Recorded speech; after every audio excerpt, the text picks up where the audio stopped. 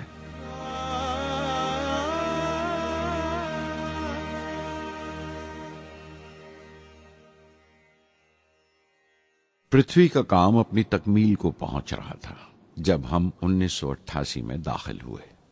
25 فروری 1988 صبح 11:23 پر پرتھوی کی پہلی پرواز واقع ہوئی۔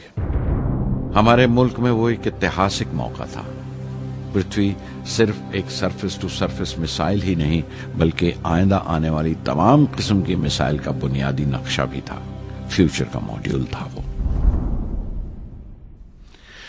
پرتھوی نے ہمارے آس پڑوس کے ملکوں کو دہلا دیا۔ مغربی یعنی ویسٹرن ملکوں کو پہلے تو حیرت ہوئی، پھر غصے کا اظہار کیا اور پابندی لگا دی انڈیا کے لیے کہ وہ ایسی کوئی چیز باہر کے ملکوں سے نہ خرید سکیں جو ان کے میسائل پروگرام میں استعمال ہو سکتی ہو یا کام آ سکتی ہو۔ میسائل کی ایجاد میں ہندوستان کی خود مختاری نے دنیا کے تمام ترقی یافتہ ملکوں کو پریشان کر دیا۔ اگنی کی ٹیم میں 500 سے زیادہ سائنسدان شامل تھے۔ اگنی کی پرواز 20 اپریل 1999 طے پائی تھی۔ لانچ کی تمام تیاریاں مکمل ہو چکی تھیں اور حفاظت کے لیے یہ فیصلہ کیا گیا تھا کہ لانچ کے وقت آس پاس کے تمام گاؤں خالی کرا دیے جائیں۔ اخبارات اور دوسری میڈیا نے اس بات کو بہت اچھالا۔ 20 اپریل پہنچتے پہنچتے تمام ملک کی نظریں ہم پر ٹکی ہوئی تھیں۔ دوسرے ملکوں کا دباؤ بڑھ رہا تھا کہ ہم اس تجربے کو ملتوی کر دیں یا خارج کر دیں، لیکن سرکار مضبوط دیوار کی طرح ہمارے پیچھے کھڑی رہی اور کسی طرح ہمیں پیچھے نہیں ہٹنے دیا۔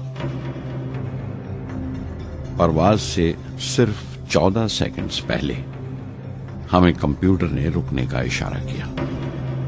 کسی ایک پرزے میں کوئی خامی تھی، وہ فوراً ٹھیک کر دی گئی، لیکن اسی وقت ڈاؤن رینج اسٹیشن نے رکنے کا حکم دیا۔ چند سیکنڈز میں کئی رکاوٹیں سامنے آ گئیں اور پرواز ملتوی کر دی گئی۔ اخبارات نے آستینیں چڑھا لیں، ہر بیان نے اپنی اپنی طرح کی وجوہات نکال لیں۔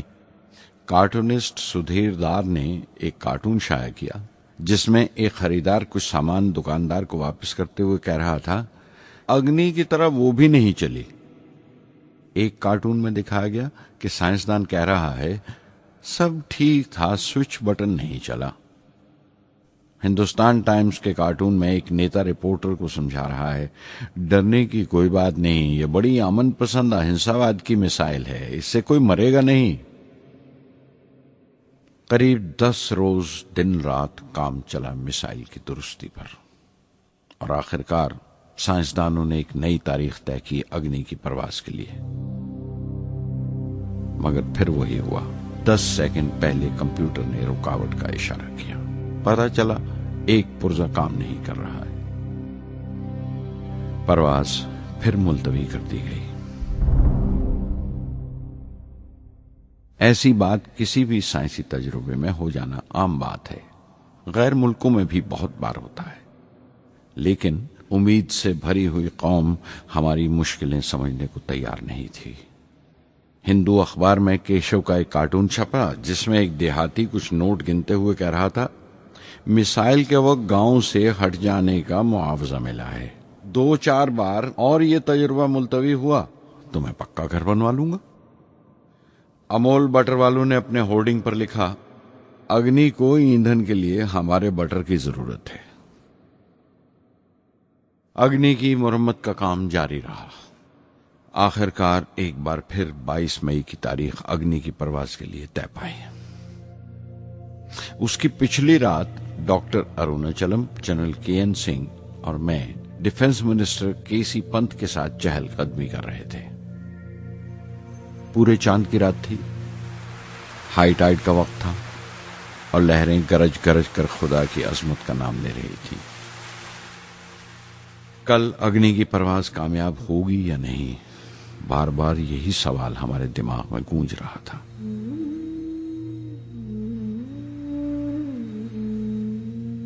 ڈیفنس منسٹر نے ایک لمبی خاموشی کو توڑتے ہوئے پوچھا، کلام، کل اگنی کی کامیابی منانے کے لیے کیا چاہتے ہو تم؟ میں کیا چاہتا تھا؟ کیا تھا جو نہیں تھا میرے پاس؟ اپنی خوشی کے اظہار کے لیے مجھے کیا کرنا چاہیے؟ اور اچانک مجھے جواب مل گیا، ہم 1,00,000 پیڑوں کی کونپلیں لگائیں گے، میں نے کہا، اور ان کے چہرے پر رونق آ گئی۔ تم اپنی اگنی کے لیے دھرتی ماں کا آشیرواد چاہتے ہو، بولے، کل یہی ہوگا۔ انہوں نے پیشن گوئی کی۔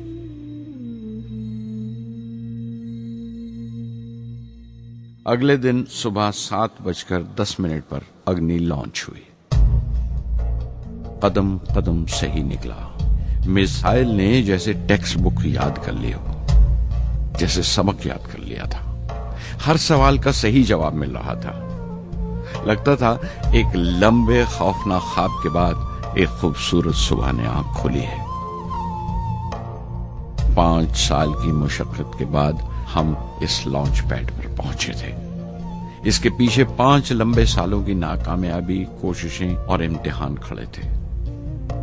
اس کوشش کو روک دینے کے لیے ہندوستان نے ہر طرح کے دباؤ برداشت کیے تھے، لیکن ہم نے کر دکھایا جو کرنا تھا۔